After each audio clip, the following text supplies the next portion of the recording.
Don't move. Something's about to give. The words left his mouth before he even realized he'd spoken, sharp enough to cut through the low hum of the restaurant.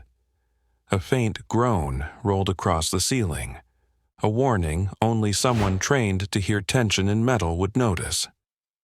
Diners kept talking, unaware, but the single dad sitting alone at the back table already knew the danger creeping above them. By the way, where are you watching from? Tell me in the comments below, because before this night is over, you'll understand exactly how a man everyone ignored became the one person standing between disaster and survival. He hadn't expected this place, this night, or the voice he was about to hear, and he definitely hadn't expected the humiliation that came just minutes later, the kind that twists inside a man who spent years trying to hold his life together. But fate has a strange way of arranging collisions, especially when power and invisibility share the same room. He'd lived most of his recent years hoping no one looked too closely. Tonight, someone would, and far too late. The man sitting at the table straightened his posture, forcing calm into his breathing. Elias had finished his night shift barely an hour ago, washed the grease and dust from his hands, and changed into the one decent shirt he owned. He looked like any other tired father trying to piece together a new beginning. What people didn't see was the precision buried under the quiet, the kind forged in a past life he rarely spoke about. He glanced toward the entrance again, thumb brushing against the folded paper in his pocket. It was Mira's drawing. She'd slipped it into his lunchbox that morning, a shaky crayon sketch of him holding a red toolbox, smiling. "For good luck, Daddy." That tiny note had become more than a picture. It was an anchor, a reminder of why he kept going. His blind date was late. He didn't blame her. If he were on the other side of this table, he probably wouldn't choose him either, but a coworker had insisted he try. "You deserve one night," they'd said. Maybe he did, maybe he didn't, but he was here. The restaurant smelled of roasted garlic and fresh bread, things far nicer than he was used to. Linen napkins, white tablecloths, soft gold lights reflecting off wine glasses. He sat in the far left corner, the table they always gave to single diners. A table where you could watch the room but would never be the center of it. That suited him. A movement at the doorway caught his attention. A woman stepped inside, confident posture, tailored coat, heels that clicked sharply against the tile. Even without seeing her face fully, he recognized the silhouette, the way she walked like the room owed her space, the familiar scent of expensive perfume, and then the voice. "Reservation for El Marquette." Elias's chest tightened. That voice had echoed down corporate hallways, across glossy conference rooms, and through elevators where she never looked directly at staff. Lena Marquette wasn't just a supervisor. She was the kind of executive who treated the night crew like part of the furniture, seen only when something broke. She didn't look toward him yet. The hostess led her through the narrow walkway, past tables clustered with conversations. Elias dropped his gaze instinctively. He wasn't wearing his uniform, but he still felt like the part of himself she always saw, the invisible man sweeping floors after executives went home. She approached his table, scanning for the number. He kept his eyes on the untouched glass of water in front of him. His pulse kicked hard in his throat. If she recognized him now, it would be humiliating. If she didn't recognize him but then realized it later, it would be worse. "Hi. Sorry I'm late," she said, sliding gracefully into the chair across from him, still unaware. For a moment he couldn't speak. Her eyes didn't register him, not really. Without his uniform, he was just a tired man in a dated shirt. No context, no memory, no value. He managed a small nod. "It's fine." She smiled politely, the kind executives practiced in polished boardrooms, the kind that hid distance more than warmth. She set her phone face down on the table, a rare courtesy, unaware that she was sitting across from the man she'd brushed past in the hallway only 2 days ago while scolding someone else for a late report. Elias sat still, letting her talk, letting the room settle around them. He heard the faint hiss of the overhead vent again, the same unsettling vibration from earlier. Most people would have ignored it. He didn't. Old instincts flickered alive beneath the surface, but he didn't interrupt her, not yet. Part of him wanted to leave immediately, walk out before anything unraveled. Another part, the part thinking of Mira's drawing, told him to stay just a little longer, just long enough, to understand what fate was trying to say. Because humiliation wasn't new to him. It was just louder tonight. He exhaled slowly, grounding himself. The woman sitting across from him had no idea she'd once shredded his confidence with a single dismissive comment during a shift. She had no idea she was now the blind date he'd reluctantly agreed to. And she had no idea what kind of man she was eating dinner with. Not yet. But the ceiling above them knew. The building knew. And in a few minutes, when everything cracked open, she would too. The vibration in the ceiling eased for a moment, settling into an uneasy quiet as Lena adjusted the napkin on her lap. She didn't look up, didn't sense the potential danger above them, didn't notice the way Elias's eyes flicked briefly toward the vent, as if measuring the breadth of the building. She kept talking, smooth and composed, unaware that the man across from her wasn't the stranger she believed him to be. "I wasn't sure I'd make it tonight," she said, lifting her menu. "Work has been demanding." He offered a small nod, keeping his expression neutral. "I understand." She didn't hear the deeper truth tucked inside those words, that he'd spent the last decade understanding far more than she could imagine. Grief, responsibility, reinvention, living in shadows after once standing in sunlight. But he kept that quiet. He had learned to. The server brought water to the table, glancing at him with a flicker of recognition, the kind that comes from someone who remembers being helped when a dishwasher flooded the back room weeks earlier. Elias lowered his gaze in acknowledgement. He didn't want the attention. But Lena noticed the exchange. "Do you come here often?" she asked, tilting her head slightly. "Not really," he replied. "Just, life brings me by sometimes." She accepted that answer easily, assuming it meant nothing more than proximity or happenstance. She didn't. No, he'd been here once before when he fixed a sinking support plate under the storage shelf as a favor to the owner. He never told anyone. He didn't need credit. Choosing from the menu, she crossed her legs elegantly, the faint shimmer of expensive perfume trailing across the table. The distance between their worlds widened with every small detail. The tailored coat draped over her chair, the discreet diamond bracelet, the certainty with which she occupied space. He felt none of that. He took up the smallest footprint he could, shoulders relaxed but withdrawn, fingers lightly resting near the edge of the table as if ready to retreat if needed. "You seem quiet," she said after a moment. "I'm just taking things in," he answered. The truth was gentler than the reality. He was trying not to let the weight of recognition drag him under. If she realized who he was, the night would crumble. He wasn't afraid of confrontation. He simply didn't want the shame of being seen as the man stuck cleaning floors beneath the skyline she ruled. A brief hush fell over their table as a couple nearby joked laughingly about work office hierarchies. The words brushed past him like a cold draft. He sipped his water to steady himself. Your profile didn't say much, she continued.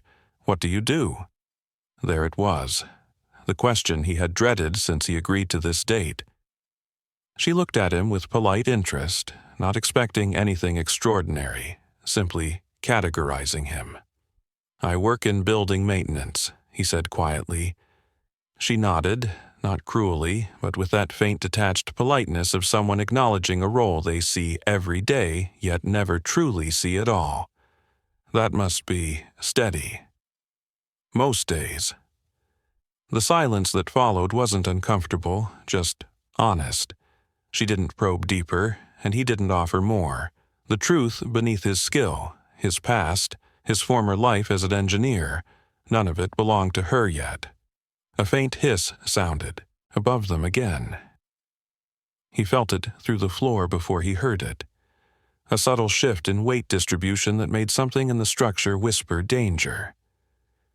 He glanced upward, muscles tightening despite his calm posture. Is everything all right? She asked, noticing only his sudden stillness. Just listening, he murmured. To what? He paused, choosing his words carefully. Buildings talk sometimes. She laughed softly. That's poetic in a strange way. He didn't correct her. He didn't tell her that sometimes buildings scream. Their food order was taken, and conversation drifted to safe small talk. Hobbies, places they wished they could travel, the awkwardness of blind dates. Lena spoke about her demanding schedule, the pressure of overseeing multiple departments, the exhausting weight of leadership. He listened without judgment, aware of how her world operated, but also aware of how far removed hers was from his own. Still, he paid attention to the cracks beneath her polished tone, the fatigue she tried to hide, the loneliness tucked inside her carefully measured composure. For a moment, he saw her not as the woman who walked past him in hallways without a glance, but as someone trying to maintain control in a life built on perfection. But the moment faded quickly. The hiss from the ceiling returned, louder this time. A single droplet of water fell onto the carpet near her chair. She didn't notice. Neither did anyone else. Elias did. He shifted subtly, calculating angles and possibilities. Memories of load paths and stress diagrams stirring in the back of his mind like ghosts waking up. He forced his voice steady. Have you ever noticed how fragile things feel when everything looks perfect? She looked up, puzzled. What do you mean? He didn't answer directly. He couldn't. Not without alarming her, not yet. You're very introspective, she said instead, smiling lightly. Comes with the job, replied. Her phone buzzed briefly, flashing the reflection of her name, L. Marquette, against the silverware before she silenced it again. That single moment reminded him exactly where they stood. Two worlds colliding at a small table under a ceiling that was running out of patience. He inhaled once, studying the room. The dinner rush was growing. The staff was busy. The structural tension wasn't easing. Something was coming. He knew it. He felt it. And he understood that whatever happened next wouldn't just test the building. It would test the lies people told themselves about who mattered and who didn't. The tension in the room didn't break. It simply shifted, settling into the quiet spaces between clinking glasses and soft conversations as Elias leaned back just enough to study the ceiling again. The droplet that had fallen moments earlier wasn't alone. A faint line of moisture now traced along the seam near the first beam. Anyone else would have assumed it was condensation. He knew better. Pressure was building where it shouldn't. Lena still hadn't noticed. She was scrolling briefly through her phone, replying to a message with the effortless assurance of someone accustomed to being needed. Sorry, she said, setting it aside again. Everything feels non-stop lately. He nodded, but his eyes stayed on the subtle shift overhead. Long weeks? You could say that. She exhaled softly, shoulders dipping. Sometimes all I want is one day where I'm not fixing everyone else's problems. Her words were ironic enough to sting. He didn't smile. I get that. She took a slow sip from her water glass, unaware of how her reflection warped in the trembling surface as another vibration quivered through the room. It's just nice to talk to someone who isn't trying to impress me, she added. You seem steady. Steady. If only she knew what that word had cost him. He didn't answer immediately. Instead, he folded his hands loosely on the table, grounding himself. The world around them buzzed with laughter, utensils against plates, muted music rising over conversations. But beneath it all, he heard the quiet language of failing metal, a building's heartbeat going off rhythm. He kept his voice even. Steady comes from life teaching you not to shake too easily. She observed him curiously, like she was trying to decode him. He kept his expression calm, thinking again of Mira's drawing tucked safely in his pocket. That small crayon sketch meant more than any polished compliment ever could. The server arrived with bread and apologized for the delay. Busy night, he said. We've had some odd issues in the back. Pipes acting up. Elias's attention sharpened. What kind of issues? Oh, just pressure stuff, the server said casually. Maintenance guys came earlier, said it was fine. He left before either of them could respond. Pressure issues. That confirmed.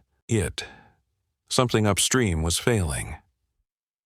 Lena resumed talking, unaware of the puzzle pieces falling into place inside the man across from her. You have this grounded presence, she said. It's rare. Most people either overshare or perform, but you listen. He met her gaze briefly. Listening tells you more than talking. She smiled with a hint of amusement. Philosophical. Practical, he corrected softly. And then the ceiling made a new sound, not a groan this time, but a soft pop, like a joint shifting under strain. Her brows pulled together. Did you hear? Yes. His voice was firm, controlled. What was? Probably nothing, he said, but his eyes told a different story. She studied him for a moment, sensing something beneath the surface she couldn't define. You heard it earlier too, didn't you? He didn't deny it. Buildings settle, pipes shift. Sometimes they lie. You talk about buildings like they're alive. They can be. You just have to pay attention. She leaned forward, intrigued now. What did you do before maintenance? His heartbeat slowed, not with fear, but with the quiet weight of memory. Something that taught me to read the things people don't see. You mean engineering, she teased lightly, not knowing she'd stumbled directly onto a wound. He didn't flinch. Something like that. Before she could ask more, a new sound echoed overhead, a thin crack pulsing across drywall. Several diners glanced up, murmuring. The server looked uneasy. The restaurant manager stepped out from the kitchen, scanning the room, but not yet recognizing the danger. Elias felt every second tightening around them like a fist. Lena frowned. That's not normal, right? He inhaled slowly. Depends. On what? On how much pressure is left. Her eyes widened at the measured certainty in his tone. She searched his face, finally noticing the way his jaw had set, the way his posture had shifted subtly forward, balanced and ready. He no longer looked like a man on a blind date. He looked like someone preparing for a situation he didn't want, but fully understood. Do you think something's wrong? She asked softly. He didn't sugarcoat it. I think something's changing. That's not comforting. It's not meant to be. Another droplet hit the floor near the aisle, then another. A whisper of panic brushed through a nearby table as someone pointed upward. The manager asked people to stay calm, voice wavering. For the first time, Lena leaned closer, voice low. "How do you know what to look for?" He didn't break eye contact. "You learn patterns when you've seen things fall apart." She was silent, studying him with growing realization, not recognition of who he was, but recognition that he was someone who carried a depth she had underestimated. "Tell me truthfully," she murmured. "Should we leave?" He scanned the structural line again, calculated angles, recalled the exact sound of failing beams from a past life. He weighed risk, timing, impact. "Not yet," he said, "but stay close." Her breath caught at the certainty in his voice. In that moment, something shifted between them, a crack in the hierarchy she'd built in her mind. She didn't see a maintenance worker. She didn't see a blind date. She saw someone who understood danger before it arrived. And beneath the hum of soft music and clinking plates, beneath the rising tension of uncertain diners, beneath the thin sheet of calm she held around herself, she felt something unexpected. Trust. The ceiling creaked again, louder. This time, the whole room heard it. The ceiling's creak rippled across the restaurant like a slow, deliberate warning, and every conversation dropped a fraction of a decibel. People glanced upward with nervous smiles, trying to convince themselves it was nothing. But Elias, no longer had the luxury of pretending. That sound wasn't random. It carried weight, direction, strain, the kind he'd spent years learning to recognize long before his life unraveled. Lena straightened in her chair. That didn't sound right. He didn't look away from the beam. No, it didn't. The manager made an attempt at reassurance, lifting a hand. "Just settling. Old buildings do it all the time." His voice trembled through the lie. A small chunk of plaster dropped a moment later, betraying him instantly. A couple near the center table gasped. The server froze mid-step. Someone joked nervously. "Maybe it's haunted." But the laughter that followed was thin, uncertain. Lena leaned closer, lowering her voice. "Elias, what are you seeing?" He didn't correct her use of his name. He was too focused on the thin hairline fracture stretching across the beam like a branching river. Pressure buildup, probably a failed joint in the waterline, above us. And that's bad, I'm guessing. Bad enough. She swallowed, eyes flicking upward. "Should we call someone?" He shook his head slightly. "No one's going to get here in time."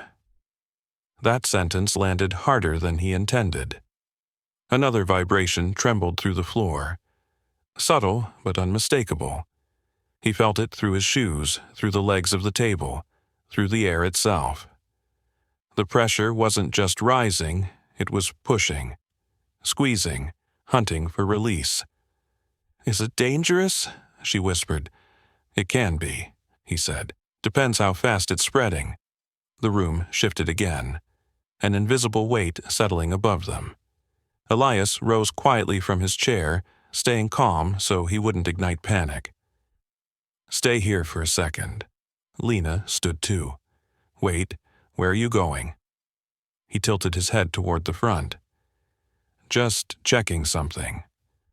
She hesitated but didn't follow. Not yet.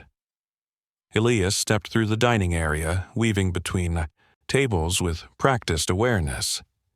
He checked the alignment of vents, traced the line of moisture along the ceiling, then crouched near the beam to catch the dripping water in his hand. Warm. That confirmed it. The failure was tied to a pressurized hot water line. He scanned again, locating the exact point where the drywall bulged ever so slightly. A bubble. That meant the pipe behind it was swelling under pressure. Not much time. Behind him, murmurs rose as diners noticed his movements. A few recognized the seriousness etched into his face. Others simply mirrored the unease that thickened the air. Lena approached cautiously. "You're scaring people." "I'm trying not to," he said. "What do you need?" He almost smiled at the question, because he could count on one hand the number of times anyone at her level had ever asked him that. Space cleared from the center tables. Nobody standing beneath that line. "You think it could collapse?" He met her eyes. "I think pretending it won't is a mistake." Her breath caught. Okay. She turned toward the nearest staffer. "We need to move these tables now." The server blinked at her authority, then obeyed quickly. Chairs scraped, plates clinked as people stood. Confusion spread. Nervous glances multiplied. Some diners whispered angrily about disruption. Others followed instinct and stepped away without question. Elias braced a hand against the drywall. The pressure behind it felt like a pulse. Rhythmic, strained, wrong. He listened again, the building's voice whispering secrets only someone who cared enough to hear would understand. 1 minute, maybe less. The manager approached anxiously. "Sir, is this really... Are you sure something's wrong?" Elias kept his tone even. "Shut off the breakers for this section. That'll kill half the dining floor's power. That's better than electrifying it." The manager stared, processing the blunt logic. Then he ran. Lena was suddenly beside him again, closer than before. "You're not guessing," she said quietly. "You actually know what's happening." He didn't answer directly. "I used to work with systems like this." "Used to," she echoed softly. "Meaning..." But before she could finish, a deep groan roared across the ceiling, the sound of metal surrendering under strain. A chorus of gasps erupted. A child cried out. Someone shouted for everyone to get back. Elias moved instantly. "Clear the center," he ordered, voice rising for the first time that night. "Now, move." The crowd responded to the urgency in his tone. Chairs toppled. Dinner plates shattered. People stumbled toward the walls. Lena looked stunned by the sudden authority in him, not forceful, but precise. Directed, experienced. He grabbed the nearest cart, a heavy wine display, and rolled it beneath the sagging beam, angling it to support the section that threatened to drop. "Bring me 2 chairs," he called over his shoulder. The server sprinted.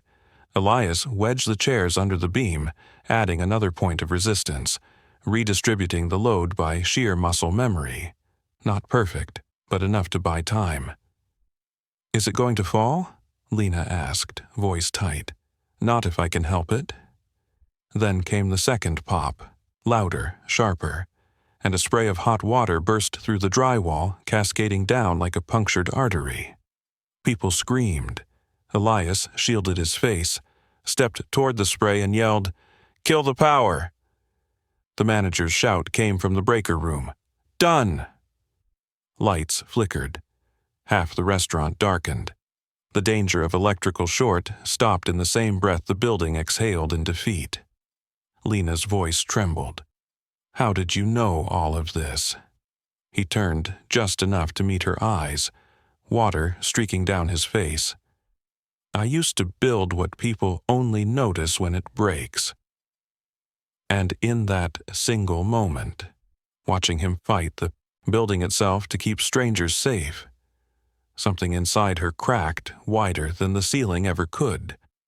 Water continued gushing from the torn drywall, steam rising as the hot line fought against the sudden rupture. The room was chaos. People pressed against walls, servers trying to comfort panicked diners, the manager shouting into his phone for emergency services.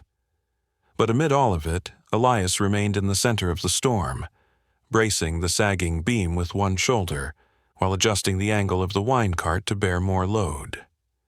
Lena stood frozen a few feet away, eyes wide, breath uneven. She had seen confident people crumble under far less pressure.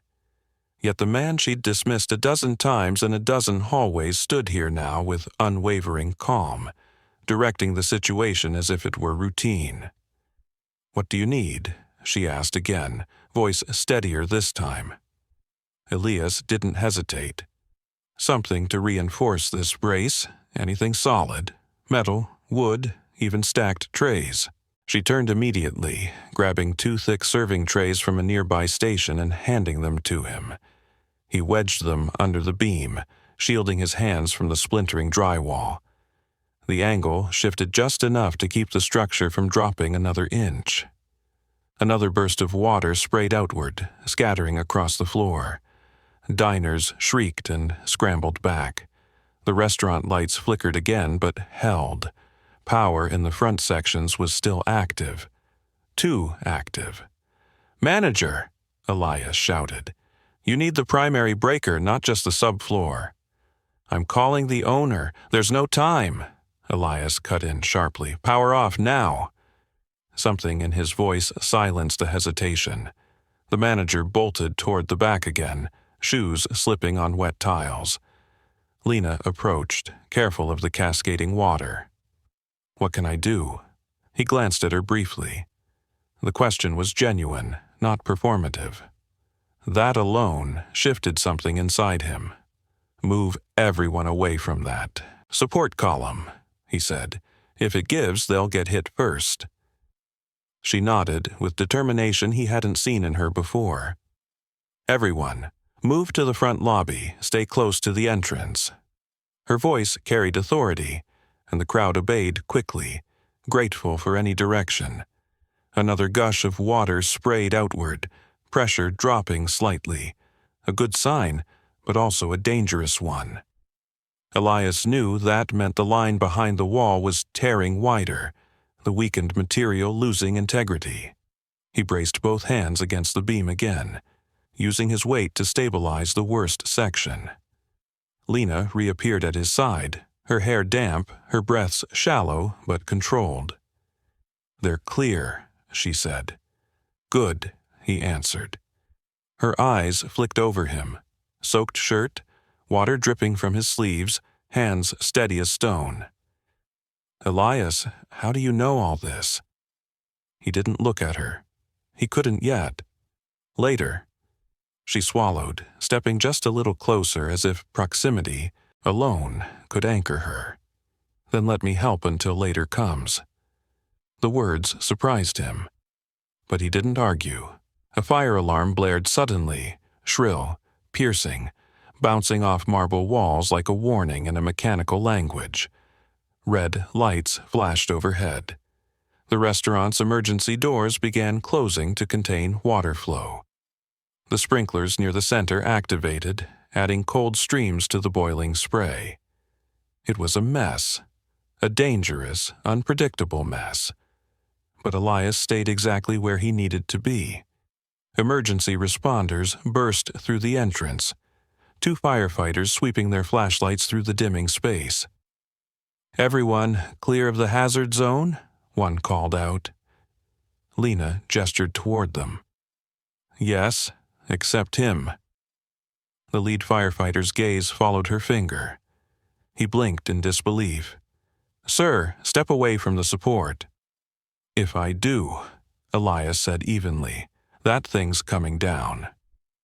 The firefighter assessed the beam, the bracing, the rupture, the angle of sag, his expression shifting from skepticism to immediate understanding. "You bought us time," he muttered. "All right, let us get the jack under there." 2 crew members hustled forward with a portable hydraulic jack. Elias stepped aside only when directed, moving with the precision of someone who understood exactly how much pressure the beam could withstand without collapsing.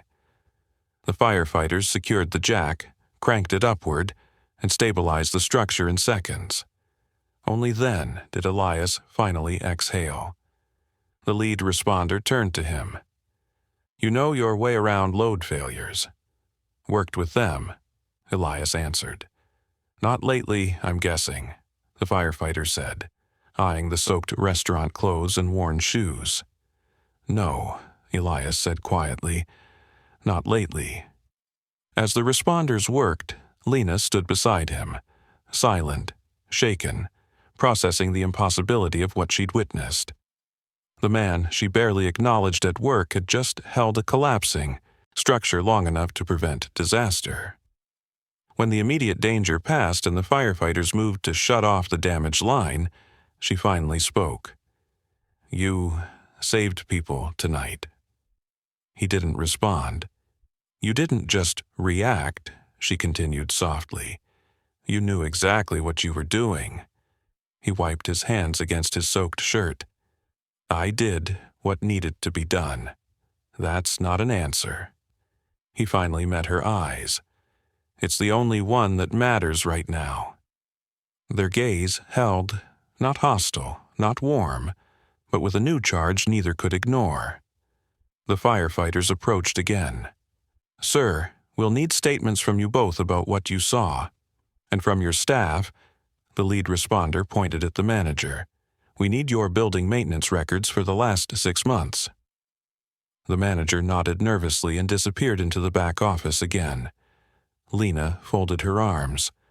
"You really kept that place from coming down, didn't you?"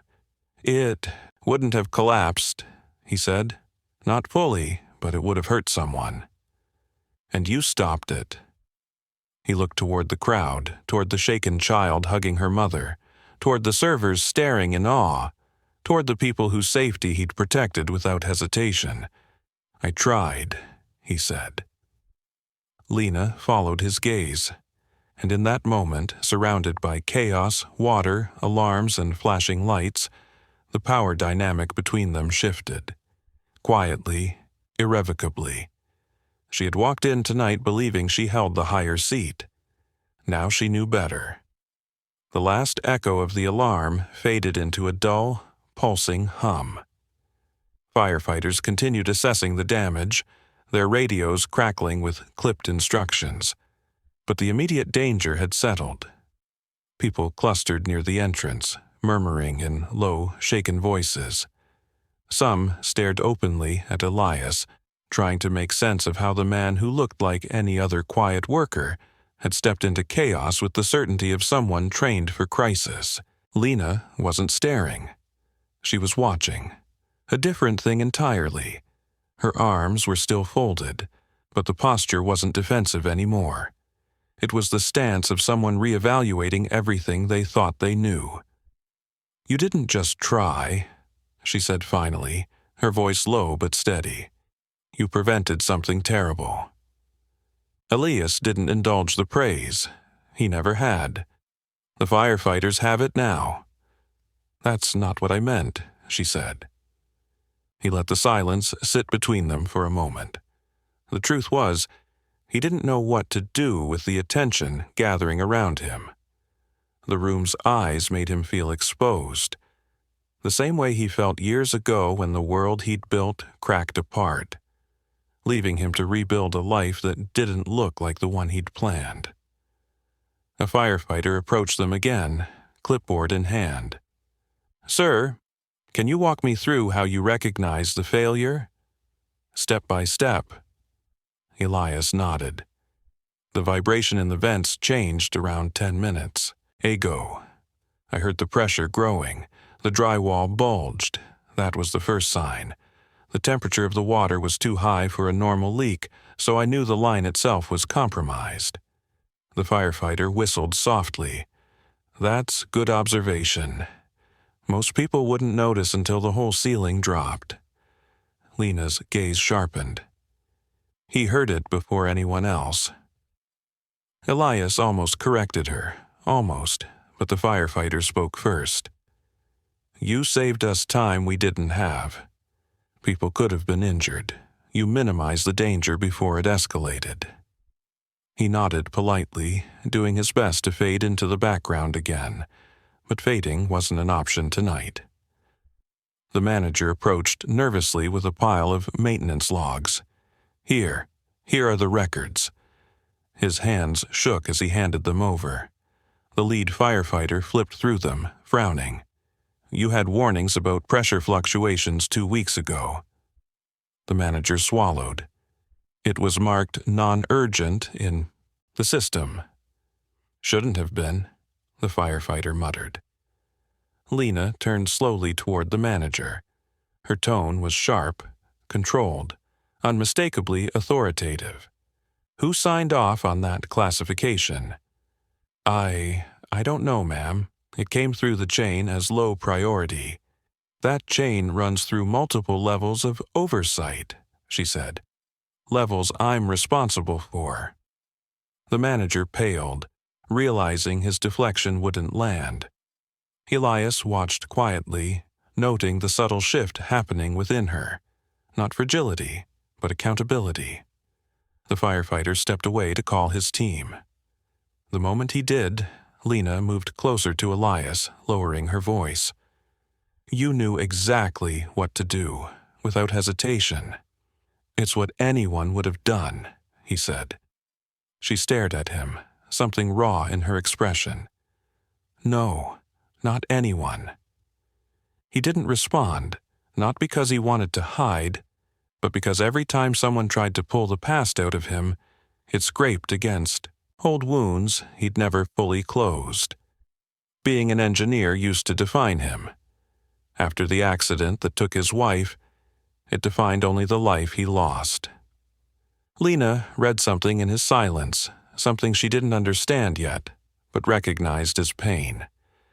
"I didn't know," she said softly. "Know what?" "That you had experience like this, that you had this capacity." He shrugged lightly. "It's not exactly something I lead with." She exhaled, glancing toward the firefighters.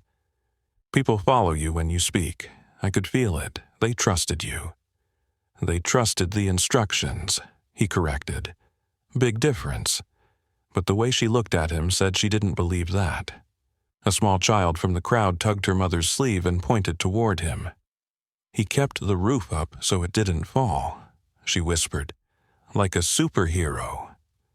Elias felt heat climb his neck. He turned away, pretending not to hear.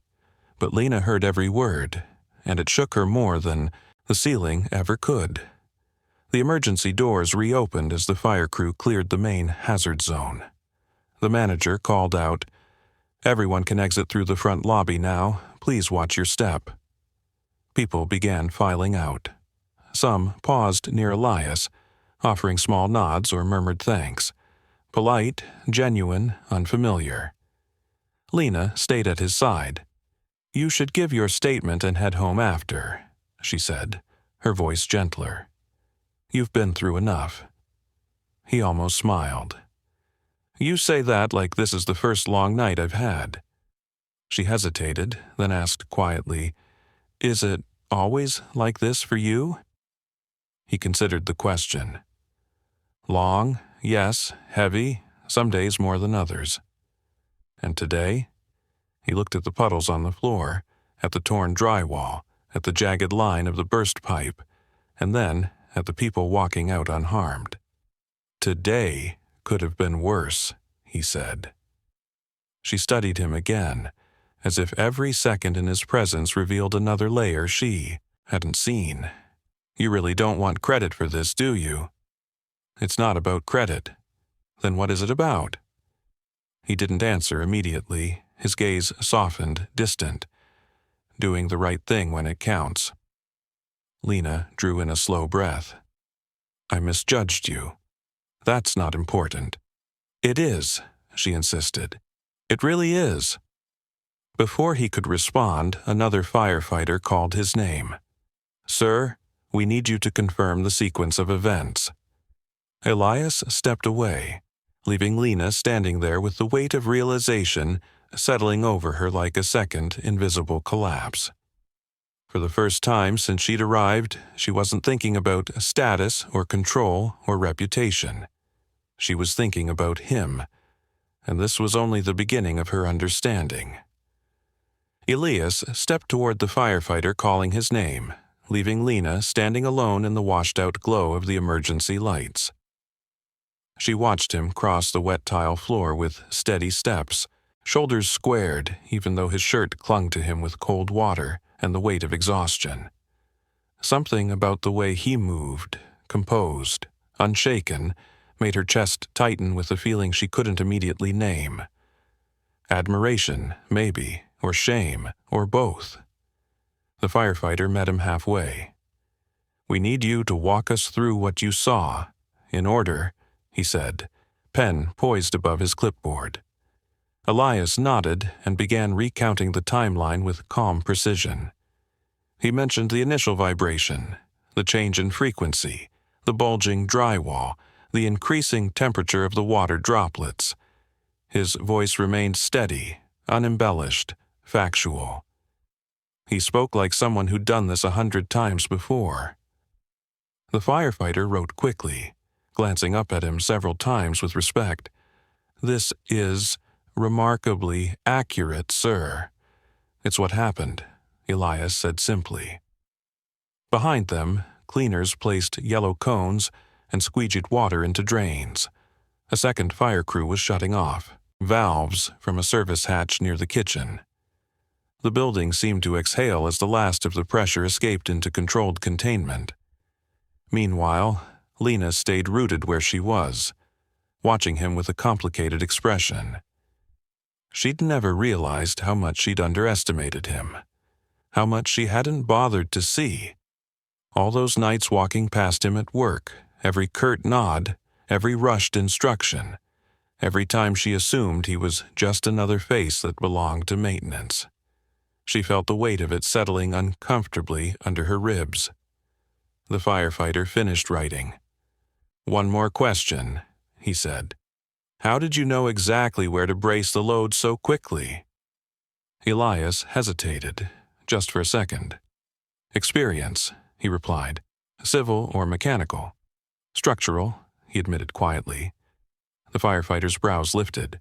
"Engineer?" He gave a small nod. The man let out a breath. "Well, that certainly explains a lot." Elias didn't answer. He didn't need to.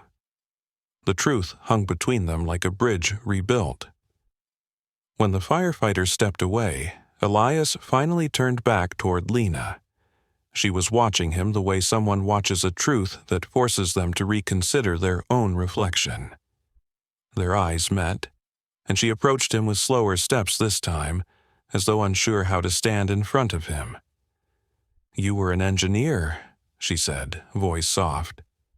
"Once," he replied. "What happened?" He shifted his wet sleeves, wringing out a small stream of water. "Life," he said, "and choices, and things you don't walk away from the same person." For a moment, her face softened in a way he had never seen. "You didn't owe anyone this tonight. You didn't owe me anything. It wasn't about that." "I know," she said. "That's why it matters." He looked away, not because he was avoiding her, but because the weight of the moment pressed too close. He wasn't used to being seen. Truly seen, not anymore. One of the diners approached them timidly, a young mother clutching a toddler with flushed cheeks. "I just wanted to thank you," she said, eyes shining with gratitude. "We were sitting right under that vent when the noise started. You kept it from falling. You kept us safe." Elias shook his head. "The firefighters did the heavy lifting." "No," she insisted, her voice steady. "You started the saving before they even got here." She squeezed his arm softly, then stepped away. More people followed, not crowding him, not overwhelming him, but offering small nods, murmurs of appreciation, a hand on his shoulder. Moments that lasted seconds but landed heavily in Lena's awareness. She watched every interaction, seeing the truth she'd ignored for years. The man she barely noticed carried the calm competence of someone who had once held entire structures together. He didn't bask in it. He didn't shrink from it. He simply accepted it with quiet humility, which somehow made it even more powerful. When the crowd finally thinned, Lena stepped closer again. "You know," she said softly, I came tonight expecting a simple dinner, maybe awkward conversation, maybe a forgettable evening. And now? He asked. She exhaled slowly. Now, I'm standing here, realizing I've worked next to someone extraordinary without ever recognizing it. He shook his head. I'm not extraordinary. You are to these people, she said quietly, and you should be to yourself. He looked at her, unsure how to respond. The vulnerability in her tone wasn't something he associated with her. It unsettled him, not because it was unwelcome, but because it was unfamiliar. A firefighter interrupted gently. Ma'am, sir? We'll need a few more details for our report. Lena nodded and stepped forward, giving her portion of the statement. But even as she answered their questions, her attention kept drifting to Elias, watching, the way he helped clear debris and guided the staff towards safer areas. There was a shift in the room. People moved with more intention, more caution, but also with more respect. The servers no longer passed by Elias without acknowledgement. The manager asked for his input rather than trying to deflect responsibility. The guests offered warm glances as they exited. Public exposure, Phase 1 complete. As the last of the diners began filing out, Lena approached him again. Would you walk out with me? She asked. He hesitated. Why? Because tonight changed something, she admitted, and I'd like to understand it. He didn't answer immediately, but he didn't refuse either. The room continued emptying around them, flashing lights, scattered debris, dripping water, and the two of them stood in the center of it all, the hierarchy between them shifted by truth neither could deny. And somewhere deep inside the wreckage of the night, the first quiet threads of vindication were forming, not from triumph, but from recognition. They stepped out of the restaurant together, the night air rushing over them with the kind of crispness that makes everything feel newly formed. Behind them, the flashing emergency lights painted streaks across puddles on the pavement. The commotion faded the farther they moved, until only the distant hum of traffic and the soft hiss of wet asphalt remained. Lena pulled her coat tighter around her shoulders. Elias didn't speak at first. He needed the quiet. His body was drained, his mind still half in crisis mode, replaying structural angles and pressure readings that no longer mattered. But even outside, he carried the weight of the room he'd held up. Can we walk a bit? She asked. He nodded, falling into step beside her as they made their way along the dimly lit sidewalk. For several seconds, neither spoke. The silence wasn't uncomfortable. It was reflective, tentative, and strangely fragile. Lena finally broke it. I owe you more than thanks. He shook his head. No one owes me anything. Elias, you saved people tonight. You coordinated a response before anyone understood what was happening. You kept that ceiling from collapsing. That wasn't instinct, that was knowledge. He kept his eyes forward. It was a moment. It was more than that. She slowed enough to face him. You told the firefighters you used to be a structural engineer. He exhaled softly. Yes. And you stopped? The question wasn't accusatory. It was careful, curious, human. He tucked his hands into his pockets. Life had different plans. Because of your daughter? She asked gently. He didn't flinch. Yes, Mira needed stability. My old job didn't offer that anymore. Understanding flickered in her eyes. She'd heard stories of people rearranging their entire lives for their children, but standing beside a man who'd actually done it felt different. It grounded the truth in reality. You carry yourself like someone who didn't just know structural engineering, she said softly. You carry yourself like someone who lived it. I did, he said, for a long time. She waited, hoping he'd continue. But he didn't. Instead, he looked up at the dark windows of the corporate building surrounding them, each glass surface reflecting a life he once belonged to and no longer recognized. She followed his gaze. "I've been in those rooms for years," she said. "Meetings, deadlines, decisions, and in all that time, I never saw you." His jaw tightened slightly. "Most people don't." "That's not an excuse," she replied. "It's just the truth. And it's one I don't like anymore." He glanced at her, surprised by the rawness in her voice. She swallowed. "I treat people according to roles, titles, efficiency. I didn't notice the faces behind the night shift. I didn't notice you. But tonight, I saw everything I'd missed." Elias didn't rush to comfort her. He didn't soften the truth. He simply said, "You see what you're ready to see." Her breath hitched. Maybe I wasn't ready until now. A breeze swept through, rustling the trees lining the street. They continued walking, passing the glow of a small cafe, the closed doors of a florist shop, the quiet of a city winding down. "You said something earlier," Lena murmured. "Something about things falling apart." He nodded slowly. "When things break, people panic. I used to be the one called in when structures failed, when the calculations were off, when the load was too heavy." He paused. "Eventually, that included my own life." She didn't push. She let the words hang. After several steps, the weight between them shifted again. Not heavy, just honest. "You know," she said, "I didn't expect to be humbled on a blind date." He gave a faint, almost reluctant smile. "I didn't expect to be handling a ceiling on one." She laughed softly, shaking her head. "No part of tonight was normal." A beat passed.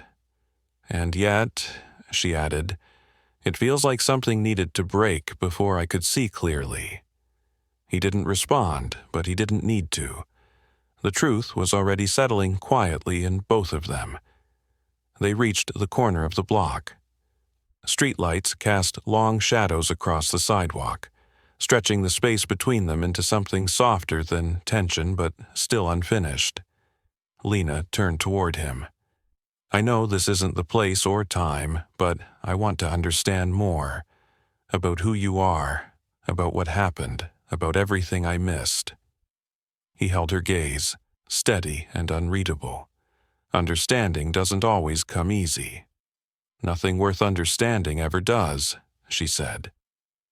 A moment passed, not romantic, not dramatic, but deeply human. The night felt different now. So did the space between them. Elias breathed in slowly. "You should get home safe." "So should you." "I will." She hesitated, then added, "Before I go, thank you again. Not just for the building, for being honest, for being who you are." He nodded once. "Good night, Lena." She stepped back, giving him one last thoughtful look before turning toward the street. As she walked away, her heels tapping against the pavement, Elias watched her silhouette fade beneath the streetlights. The world around him settled. The crisis was over. But the consequences, the recognition, the truth, the shift in power, were only beginning. And he felt something he hadn't felt in years. Possibility. By the way, if stories like this pull you in, make sure you hit subscribe with the bell on, because the next parts dig deeper into everything that's about to unfold. Elias watched until Lena turned the corner and disappeared into the soft scatter of streetlights. Only then did he release the breath he hadn't realized he'd been holding. The night felt heavier now that he was alone again, not with dread, but with the weight of everything she'd said, everything she'd finally seen. He stood still for another moment, letting the cool air settle around him, grounding him in a world that always demanded more than it offered back. He wiped his wet hands on his shirt one more time, then walked toward the bus stop at the far end of the street. His boots made small ripples in shallow puddles. His body ached in places he hadn't felt ache in years. But his mind was louder than the city. Possibility, yes, but possibility always came with caution. When he reached the bus shelter, he sat down and let his shoulders drop. The quiet hum of the street was soothing. The pulse of adrenaline had faded, leaving him with clarity he wasn't sure he wanted tonight. He reached into his pocket and pulled out the folded crayon drawing, Mira's tiny red toolbox sketch, the uneven heart shape next to it. Stared at it, his thumb brushing the corner. That was why he'd left engineering. That was why he'd become the invisible man. The bus groaned to a stop, and he stepped aboard. Back in her car, Lena gripped the steering wheel with hands that still trembled. Her coat was damp where water had splashed earlier. A few strands of hair clung to her cheek. She normally hated driving after dark.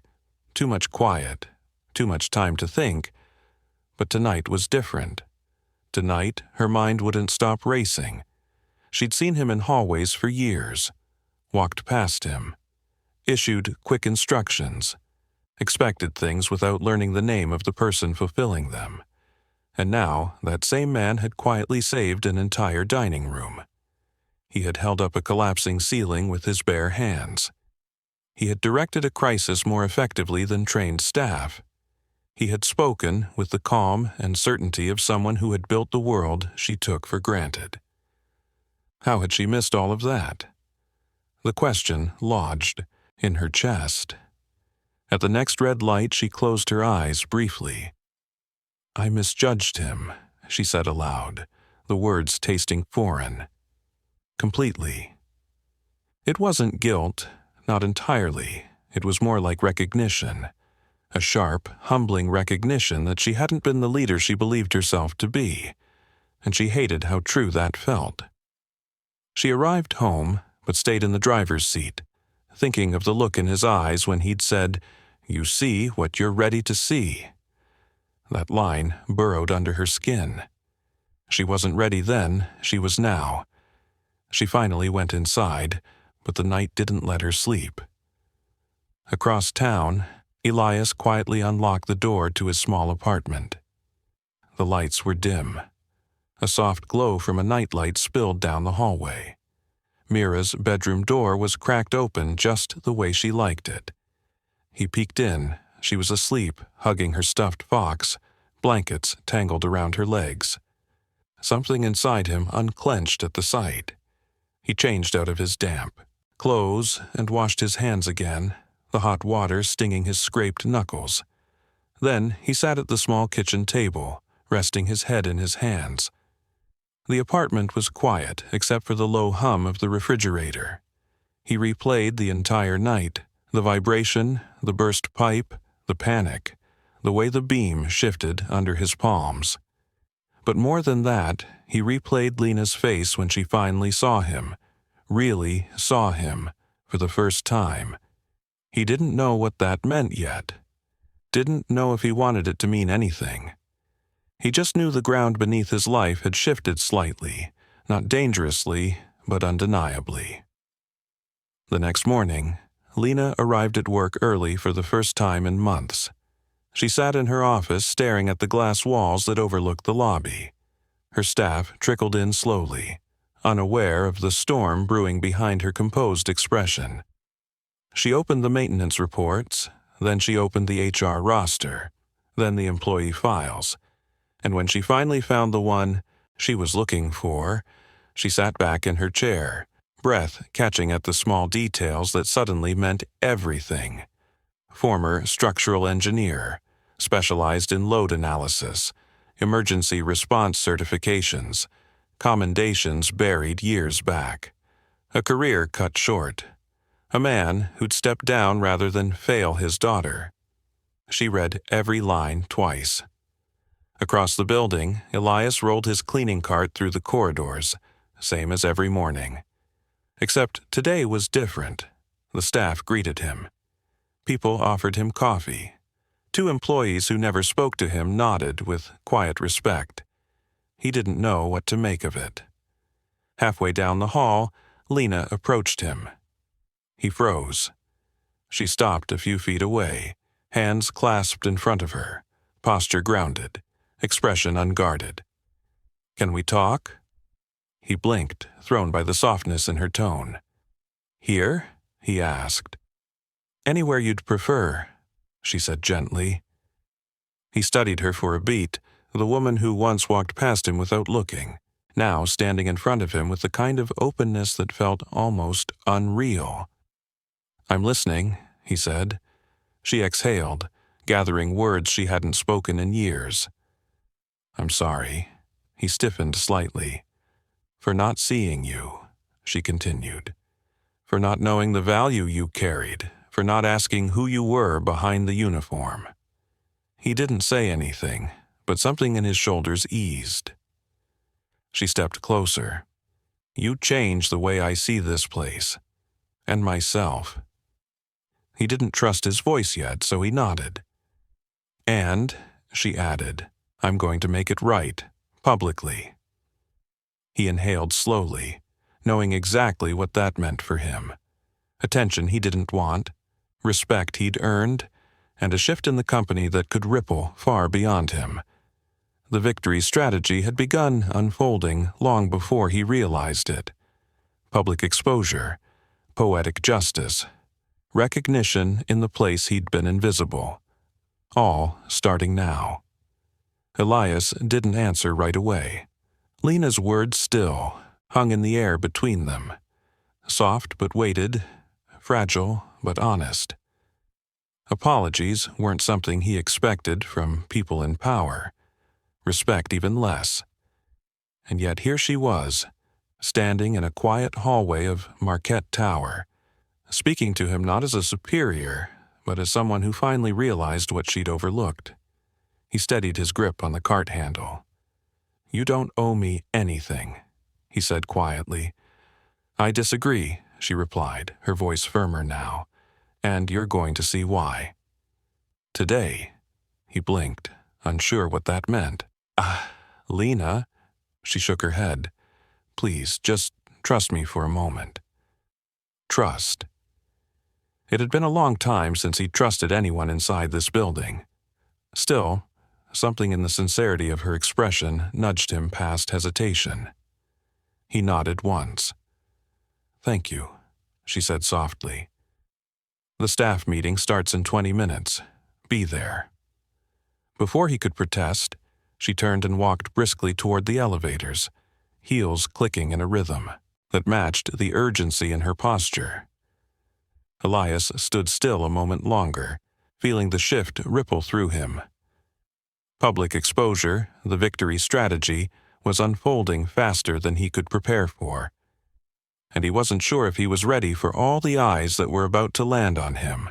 But he pushed the cart aside, washed his hands, straightened his shirt, and headed toward the executive floor.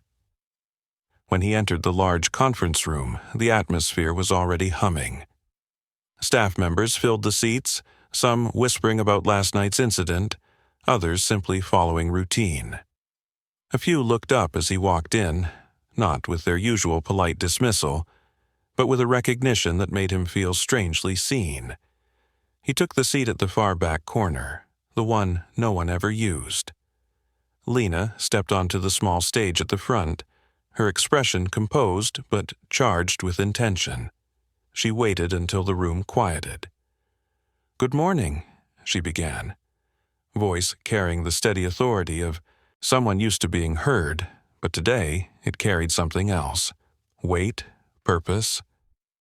"We have our usual updates to cover," she continued, "but before we begin, I need to address something important." A subtle ripple passed through the room. People straightened, eyes lifted. "Last night," Lena said, "there was a structural failure at the Emberstone restaurant, one that could have injured dozens of people." Whispers spread instantly, thick with curiosity. "But the reason none of you are hearing about a tragedy today," she continued, is because someone in this room prevented it. She paused, scanning faces until her gaze reached the back, until it found him. That person, she said clearly, is Elias Ward. The room shifted. Heads turned. Conversation ceased. Elias felt his throat tighten. Many of you know him as part of our night maintenance team, Lena continued. What you may not know is that before he took on that role, he was a structural engineer, a highly trained one. A surprised murmur rippled through the room like a wave. Last night, she said, he recognized a dangerous pressure buildup in the restaurant's main support line. He acted before the building failed. He stabilized a collapsing beam. He directed an evacuation. He prevented injuries, or worse. She let that sink in, her voice steady, her eyes unwavering. And I, she added quietly, was one of the people he protected. More murmurs, not gossip this time, but something closer to awe. A few employees exchanged looks, registering the shift in power right there in front of them. Lena stepped aside just enough to gesture toward him. Elias, would you come up for a moment? His heart hammered in his chest. Public attention, public recognition, public exposure.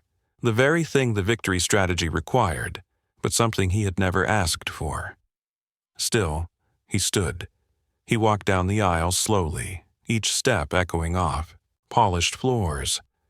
People watched him not as a janitor tonight, not as a background figure, but as the man who held an entire ceiling steady with nothing but instinct and experience.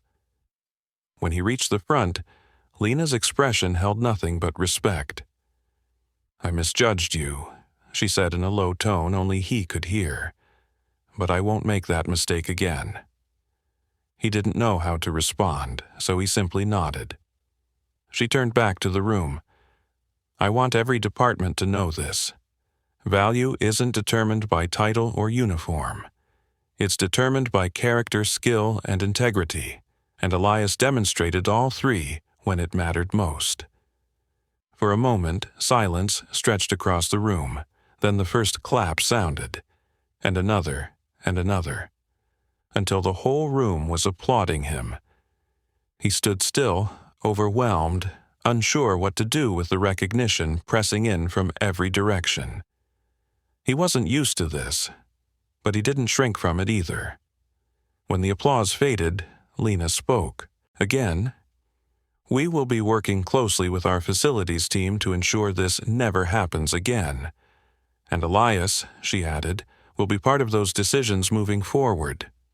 He stiffened slightly. I just want to do my job. You already are, she replied, her voice soft but resolute. We're just finally seeing it. He swallowed, unsure what to say, but something warm settled deep in his chest. Not pride, but relief. The kind that comes from being understood after years of invisibility. The meeting resumed, but the energy in the room had changed. Every glance toward him carried quiet respect. Every whispered conversation carried acknowledgement. And Lena, standing on the stage, no longer looked like the distant executive he once avoided. She looked like someone who had learned something. Someone who was ready to change. And Elias felt, for the first time in a long while, that something inside him had shifted too. Something that made the room feel a little lighter, the world a little clearer, and the path ahead a little less solitary. The victory strategy wasn't complete yet. But the door had opened. The meeting ended with the same clatter of chairs and soft murmurs as any other, but nothing about the atmosphere felt ordinary. People lingered longer than usual, stealing glances at Elias as if they were piecing together a puzzle they should have solved years ago. Some approached him with congratulatory nods. Others simply looked at him with a newfound awareness that landed softer than praise but heavier than silence. He didn't bask in it. He didn't shrink from it. He stood still for a moment, letting the room settle around him before quietly stepping aside to gather his cleaning cart. Routine, stability, the safe rhythm of his life. But routine didn't fit him the same way it had yesterday. He was halfway to the door when Lena caught up to him, her steps quick, her presence uncharacteristically warm. "Elias," she said. "Do you have a minute?" He paused, hands resting lightly on the cart handle. "Sure." She gestured toward the side corridor, not the executive hallway, not the main lobby, but a quieter stretch of the building rarely used except by staff. A symbolic shift, whether she realized it or not. He followed her, the hum of fluorescent lights filling the narrow space. "I hope I didn't put you in an uncomfortable position up there," she said when they stopped beside a large window overlooking the city. "You didn't," he replied. "It's just a lot. I know." She folded her arms loosely, but it needed to be said. He didn't argue. She was right. She looked out the window for a long moment, the city skyline reflecting in her eyes. "You've worked here longer than most of my directors," she said quietly, "and somehow I knew less about you than I know about the artwork in the lobby." He didn't respond. There wasn't much to say. "That ends today," she continued. "I want to understand the people who make this place run. Truly understand." He studied her profile, not to evaluate her, but to measure the sincerity in her voice. It was real, grounded, earnest, a softness layered under authority. "You don't have to change everything because of one night," he said. "I'm not," she replied. "I'm changing because of how blind I was before last night." He shifted his weight. "You weren't blind." "I was," she said. "Maybe not intentionally, but it's still true."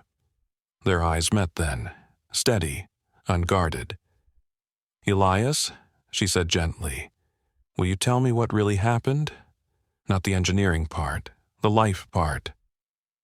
He inhaled, tightening his grip on the cart handle. Talking about his past always felt like reopening a scar. But something in her tone, not demanding, not curious for curiosity's sake, but genuinely wanting to understand, made him relent. "My wife passed away," he said, quietly. "Years ago. Mira was only a baby. I couldn't keep up with the travel, the hours, the pressure of engineering work. Something had to give." Lena's expression softened. "So you stepped back?" "I stepped away," he corrected, "to be her father. And you ended up here. This was the job I could rely on. Nights were better for childcare, and it paid enough to keep us steady." She exhaled, the weight of his truth settling visibly in her chest. "You rebuilt your whole life for her." "Yeah." The simplicity of the word carried a universe of sacrifice. "You shouldn't have had to do it alone," she said softly. "Most people don't notice when someone's alone," he replied.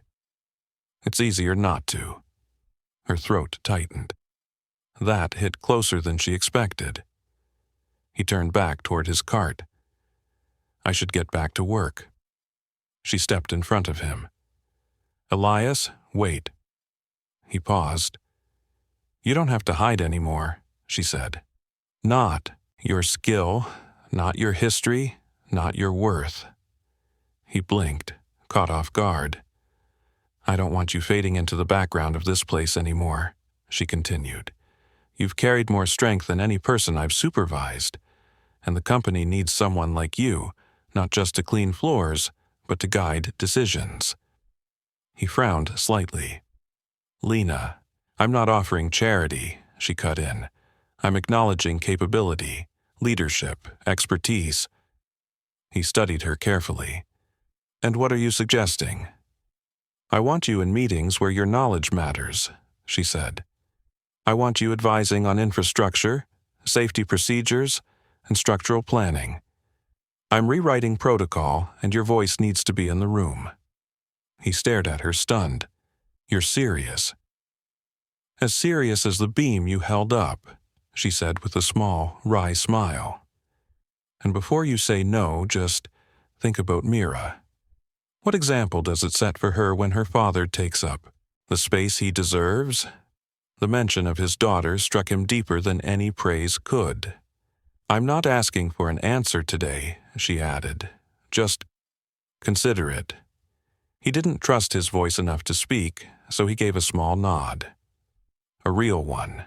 She stepped back, relief softening her shoulders. Good. The office intercom crackled faintly in the distance. A typical sound, familiar. But the world felt different now, wider, fuller, and no longer tilted against him. As he moved toward the elevator, Lena watched him go, a thoughtful expression lingering behind her composed features. She knew this wasn't just about last night.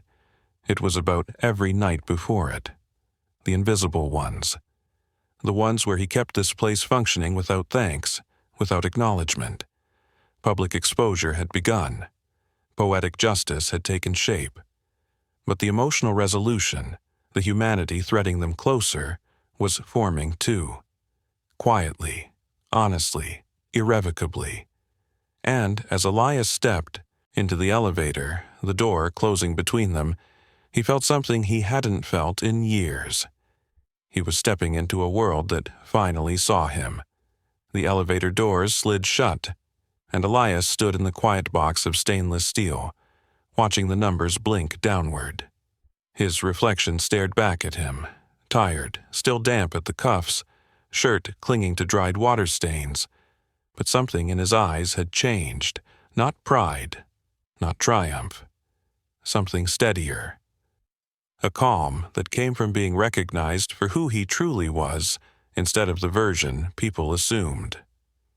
When the doors opened again, he stepped into the lobby. Morning light spilled through the double-glass entrance, warming the marble floors and outlining the room with a soft glow. A few employees milled about, but unlike every other morning, no one looked through him. Heads lifted. People nodded. A security guard he'd passed 1,000 times gave him a respectful half-smile. It felt unfamiliar. It felt earned. Elias returned to his cart and pushed it toward the storage room. One hand rested lightly on the handle, the other brushing his pocket, where Mira's drawing sat safely folded. No matter what Lena offered, no matter how the company changed overnight, that drawing remained the anchor. The reason he'd sacrificed a career. The reason he'd survived the quiet years. The reason he was still standing. He was putting away his supplies when a small tap on the doorframe made him turn. Lena stood there. Today, she wasn't the polished executive with a flawless blazer and sharp heels. Her hair was tied loosely, jacket draped over her arm, expression softer than he'd ever seen. "Do you have a minute?" she asked. He wiped his hands on a towel. "Yeah?" She stepped inside, closing the door behind her. For a moment, they simply faced each other in the cramped maintenance room, a space filled with tools, buckets, and spare bulbs. A space where power wasn't supposed to follow him. And yet here it was, humbled, quiet, sincere.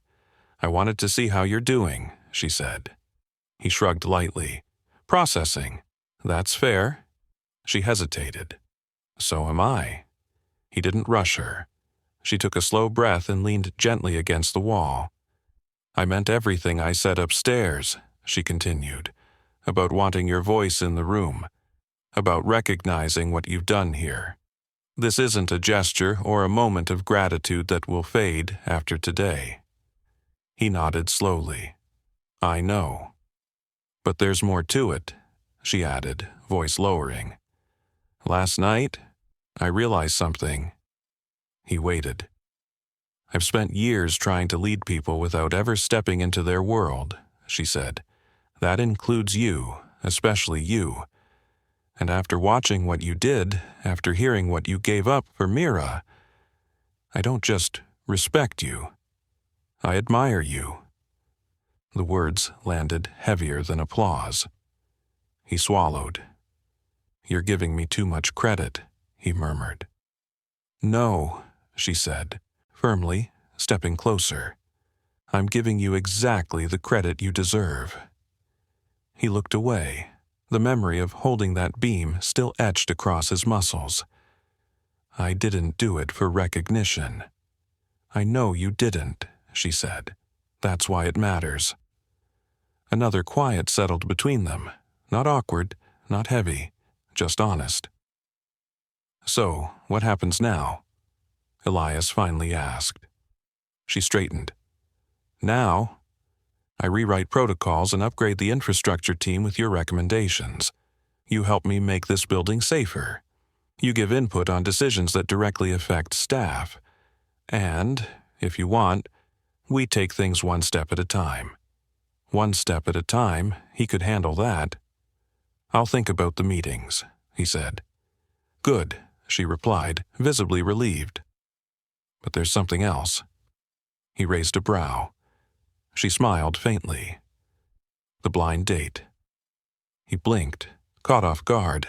It felt like a lifetime ago. Before pipes burst, before ceilings shook, before truth collapsed between them. "What about it?" he asked slowly. "Considering everything that happened," she said, "I'd like to try again, properly, this time. No assumptions, no misunderstandings, no uniforms, just two people at a table." He stared at her, registering the sincerity, the quiet vulnerability in her voice, something she rarely let surface. And for the first time, the idea didn't feel complicated or impossible. It felt earned, human, real. "I'd like that," he said. Her smile deepened, small, genuine, unguarded. "Then I'll call you." He nodded. "I'll answer." She stepped back toward the door, but before leaving she paused.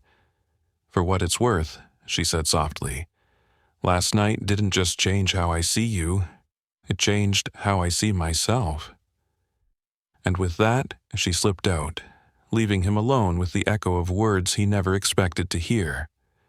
Elias leaned against the storage shelves, exhaling a long, steady breath.